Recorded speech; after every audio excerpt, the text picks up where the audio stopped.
마음을 숨긴다. 보통 이렇게 생각하기 쉽죠? 감정을 그냥 꾹꾹 누르고 없애는 거구나. 하지만요, 전직 특수요원이 공개한 FBI의 시스템은 완전히 다른 이야기랍니다. 이건 감정을 죽이는 기술이 아니에요. 오히려 그 감정을 가장 강력한 나만의 무기로 만드는 아주 치밀한 전략에 관한 이야기입니다. 자, 지금부터 한번 제대로 파헤쳐 보겠습니다. 자, 이 그림 한번 보세요. 어떤 상황인지 상상이 가시나요? 나는 탁 트인 허허벌판에 서 있는데 상대는 저 어두운 동굴 속에 숨어서 나를 보고 있어요. 감정을 드러낸다는 게 바로 이런 겁니다. 나의 모든 생각, 모든 전략, 약점까지 상대방한테 그냥 생중계하는 거나 마찬가지죠. 이런 불리한 싸움에서 어떻게 이길 수 있겠어요? 바로 이래서 FBI가 감정을 드러내지 않는 포커페이스를 가장 위험하고 까다로운 함대로 여기는 겁니다. 그래서 오늘 우리가 알아볼 FBI의 전략 시스템은 딱 3가지 핵심 단계로 나뉩니다. 첫 번째는 내면 통제, 두 번째는 외부 신호 제어, 그리고 마지막 3번째는 원시적 본능을 극복하는 겁니다.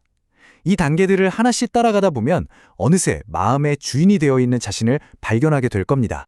자, 그럼 첫 번째 단계, 바로 내면 통제입니다. 다른 사람의 마음을 읽고 싶으세요? 그 전에 먼저 내 마음이 나도 모르게 줄줄 새어나가는 것부터 막아야 합니다. 우리가 의식하지도 못하는 사이에 우리 몸이 얼마나 많은 비밀을 술술 풀고 있는지 알면 아마 깜짝 놀라실걸요. 우리 몸이 보내는 신호들, 이게 진짜 재밌습니다. 예를 들면 이런 거죠. 사람이 진짜로 놀랐을 때 그 표정은 1초 이상 가질 않아요.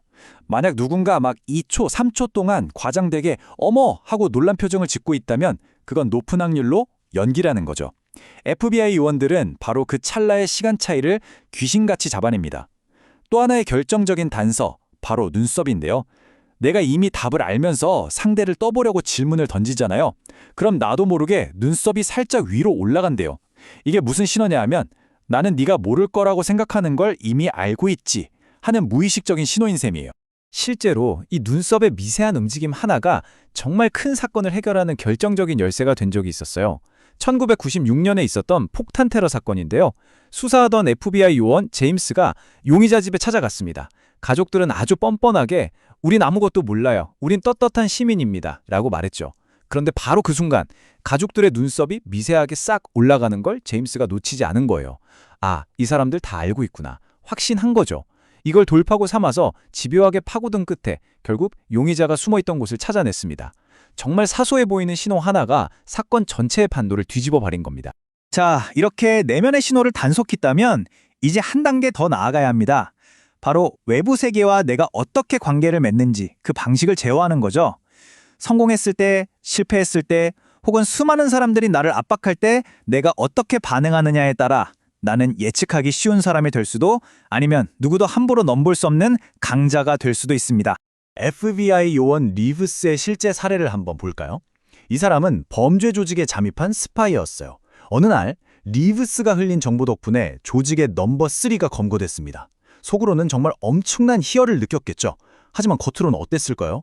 그는 표정 하나 안 바꾸고 오히려 다른 조직원들하고 같이 저 죽일 놈의 FBI 하면서 막 욕을 퍼부었습니다.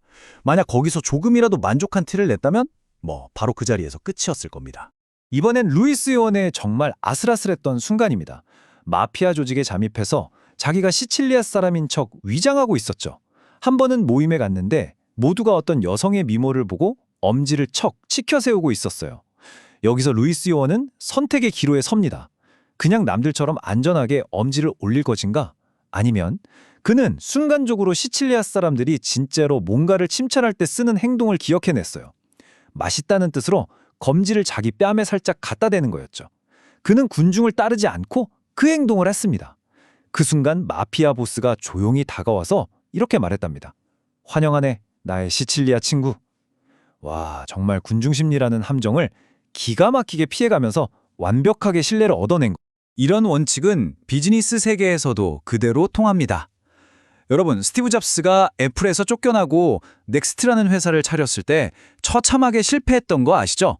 그때 그는 무조건 이겨야 돼 하는 소유욕에 사로잡혀 있었거든요. 하지만 애플로 돌아온 그는 완전히 다른 사람이었습니다. 그가 제일 먼저 한 일이 뭔지 아세요? 평생의 숙적이었던 마이크로소프트의 빌 게이츠에게 손을 내민 거였어요. 무조건 이겨야 돼 하는 그 집착을 버리고 함께 가자는 선택을 했을 때 비로소 다시 한번 세상을 바꿀 수 있었던 겁니다. 자, 이제 드디어 마지막 단계입니다. 어쩌면 가장 어렵고 또 가장 깊은 내면으로 들어가야 하는 부분이죠. 바로 원시적 본능 극복입니다. 이건 우리 뇌의 가장 깊은 곳에 새겨진 생존 반응, 그러니까 이성으로는 통제하기 제일 힘든 영역을 다루는 기술이에요. 여기서 핵심 개념은 바로 동결 반응입니다. 쉽게 말해서 위협을 느끼는 순간 몸이 얼음처럼 땡 하고 굳어버리는 거예요. 옛날에 우리 조상들이 숲에서 호랑이라도 만났을 때 죽은 척하려고 몸을 굳게 하는 건 생존에 필수적이었겠죠. 근데 이게 오늘날에는 주요한 발표나 협상 자리에서 나 지금 엄청 긴장했어요 하고 광고하는 배신자가 되어버린 거죠. 이 동결 반응은 우리 일상 곳곳에서 나타납니다. 갑자기 길에서 차가 튀어나왔을 때 몸이 굳는 거, 심지어는 거짓말할 때 나도 모르게 이마에 손을 갖다 대는 행동까지도 사실은 다 이 동결 반응과 관련이 있어요. FBI는 바로 이런 우리가 의식하지도 못하는 찰나의 멈춤을 보고 상대방의 심리 상태를 꿰뚫어 보는 겁니다.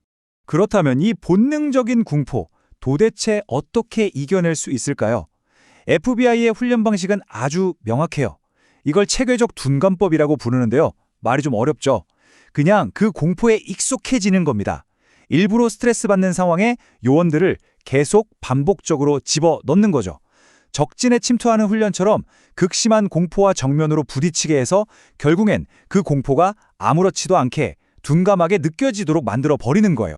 자, 그럼 여기서 질문 하나 드려볼게요. 우리를 이렇게 힘들게 하는 스트레스와 공포, 그 진짜 뿌리는 대체 뭘까요?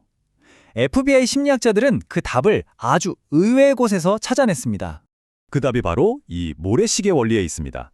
스트레스의 진짜 원인은 일이 너무 많아서가 아니라 그 모든 일을 한꺼번에 해치우려는 우리의 욕심 때문이라는 거예요. 한번 생각해 보세요. 모래시계도 위에는 모래가 가득하지만 좁은 통로를 지나는 모래알은 딱 하나뿐이잖아요. 그래서 FBI의 해법은 놀라울 만큼 간단하면서도 강력합니다. 바로 이거예요. 한 번에 하나씩, one thing at a time. 이 원칙 하나만 기억해도 스트레스의 상당 부분을 날려버릴 수 있습니다. 자, 이제 흩어져 있던 조각들을 하나로 맞춰볼 시간입니다. 내면 통제, 외부 신호 제어, 그리고 원시 본능 극복까지. 이 모든 시스템을 종합했을 때 우리는 과연 어떤 경지에 이르게 될까요? 지금까지 우리가 다룬 모든 기술들이 바로 여러분의 전략적 무고가 되는 셈입니다.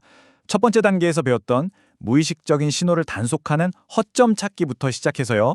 두 번째 단계 군중 심리에 저항하는 자주성, 그리고 마지막 세 번째 단계에서 다뤘던 동결 반응을 억제하는 임기응변에 이르기까지 이 9가지 기술 하나하나가 필요할 때 꺼내 쓸 수 있는 여러분만의 강력한 무기가 되는 겁니다.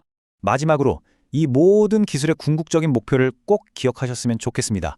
마음을 숨긴다는 건 감정을 없애거나 억누르는 게 아니에요. 오히려 그 감정의 완벽한 주인이 되는 겁니다. 그래서 언제, 어떻게 이 강력한 무기를 사용할지 온전히 스스로 결정하는 것. 당신의 의지, 당신의 타이밍, 당신의 전략, 모든 것의 키는 바로 당신이 쥐고 있습니다.